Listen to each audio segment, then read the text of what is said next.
প্রিয় শিক্ষার্থী বন্ধুরা, তোমরা যারা প্যারাগ্রাফ রাইটিংয়ে ভালো মার্কস পেতে চাও অবশ্যই তিনটি বিষয় ফলো করবে। প্রথমত মনে রাখবে টপিক সেন্টেন্স, দ্বিতীয়ত বডি, তৃতীয়ত হচ্ছে কনক্লুশন।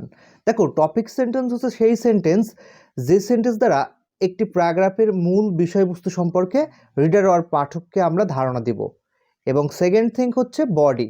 বডি হচ্ছে সেই পার্ট যে পাঠের মাধ্যমে আমরা রিডারকে বোঝাতে চেষ্টা করব যে আমরা উপরে যে টপিক সেন্টেন্সটা লিখছি সেই সম্পর্কে আমরা ডিটেইলস সেখানে বর্ণনা দেওয়ার চেষ্টা করব, অর্থাৎ সেখানে আমরা সাপোর্টিং ডিটেইলস দেব। অর্থাৎ উপরে আমরা যে মেইন যে টপিক সেন্টেন্সটা লিখছি সেই টপিক সেন্টেন্স সম্পর্কে আমরা ডিটেইলস ধারণা দেওয়ার চেষ্টা করব। এবং সর্বশেষ যে পার্টটি থাকবে সেটি হচ্ছে কনক্লুশন পার্ট। কনক্লুশন বলতে বোঝায় উপসংহার। এই উপসংহারটি হবে এমন যে আমরা রিডারকে বোঝাতে চেষ্টা করব যে এই অনুচ্ছেদটি পড়ছি এই কারণে এবং এই অনুচ্ছেদটি পড়ার জন্য আমরা এই বিষয়গুলোকে এখানে তুলে ধরেছি। অর্থাৎ কি, সর্বশেষ একটি মেসেজ থাকবে রিডারের উদ্দেশ্যে অথবা পাঠকের উদ্দেশ্যে যে এই টেক্সটটা পড়লে আমরা এই বিষয় সম্পর্কে জানবো অথবা আমাদের এই বিষয় সম্পর্কে সচেতন হওয়া উচিত।